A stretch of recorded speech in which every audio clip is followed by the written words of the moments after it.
Assalamualaikum warahmatullahi wabarakatuh.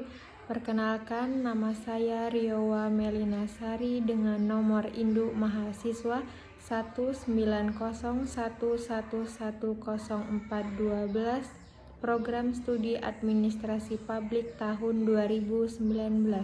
Dalam video ini saya akan menjawab soal UTS mata kuliah Kepemimpinan kelas A dengan dosen pengampu Bapak Zulkarnaini Esos MSI. Baiklah, langsung saja ke soal yang pertama. Pimpinan adalah orang yang memimpin kelompok 2 orang atau lebih, baik organisasi maupun keluarga. Sedangkan kepemimpinan adalah kemampuan seseorang memimpin untuk mengendalikan, memimpin, mempengaruhi pikiran, perasaan, atau tingkah laku orang lain untuk mencapai tujuan yang telah ditentukan sebelumnya. Manajemen dan kepemimpinan adalah hal yang paling krusial dalam menjalankan sebuah organisasi.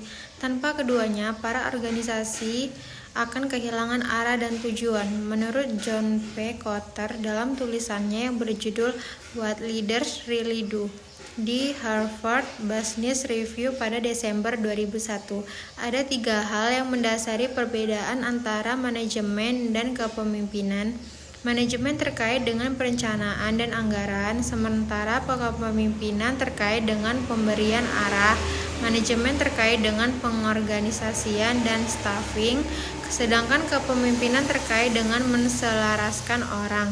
Yang terakhir, manajemen menghadirkan kontrol dan pemecah masalah, sementara kepemimpinan menghadirkan motivasi. Pemimpinan dipandang sebagai suatu proses interaktif yang dinamis yang mencakup 3 dimensi, yaitu dimensi pimpinan, bawahan, dan situasi.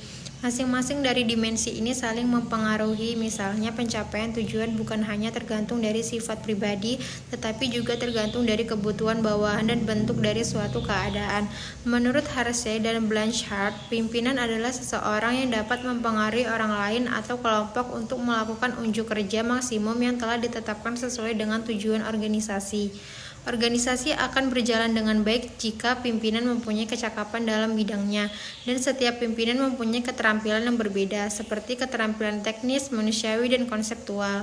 Sedangkan bawahan adalah seorang atau sekelompok orang yang merupakan anggota dari suatu perkumpulan atau pengikut yang setiap saat siap melaksanakan perintah atau tugas yang telah disepakati bersama guna mencapai tujuan. Dalam organisasi, bawahan mempunyai peranan yang sangat strategis, karena sukses tidaknya seorang pemimpin bergantung kepada para pengikutnya ini. Oleh sebab itu, seorang pimpinan dituntut untuk memilih bawahan dengan secermat mungkin.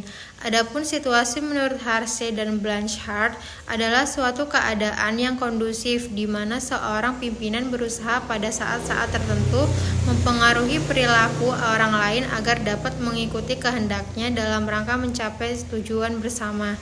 Dalam satu situasi, misalnya, tindakan pimpinan pada beberapa tahun yang lalu tentunya tidak sama dengan yang dilakukan pada saat sekarang, karena memang situasinya telah berlainan. Penyebaran COVID-19 di Indonesia sejak diumumkan pasien positif pada awal Maret 2020 terjadi sangat cepat. Kepemimpinan dibutuhkan sebagai alat guna menetapkan dan memutuskan hakikat tujuan yang ingin dicapai. Alih-alih kekayaan sumber daya alam dan sumber dana negara, kesigapan kepemimpinan sebuah negara agaknya lebih menjadi peubah yang menentukan tingkat keefektifan menghadapi serangan pandemi COVID-19. Kepemimpinan di Indonesia dalam menghadapi wabah COVID-19 dengan menelaah tingkat kesigapan, ketanggapan, kekompakan, dan koordinasi di intra dan antar unsur. Kepemimpinan selevel serta sinergitas dan soliditas koordinasi antara level nasional, regional, dan lokal.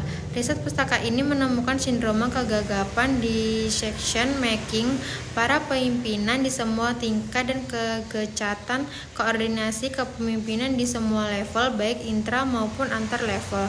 Sindroma ini pada awalnya disebabkan oleh sikap meremehkan wabah yang kemudian diperburuk oleh ketidaksiapsanggupan penanggung resiko kebijakan.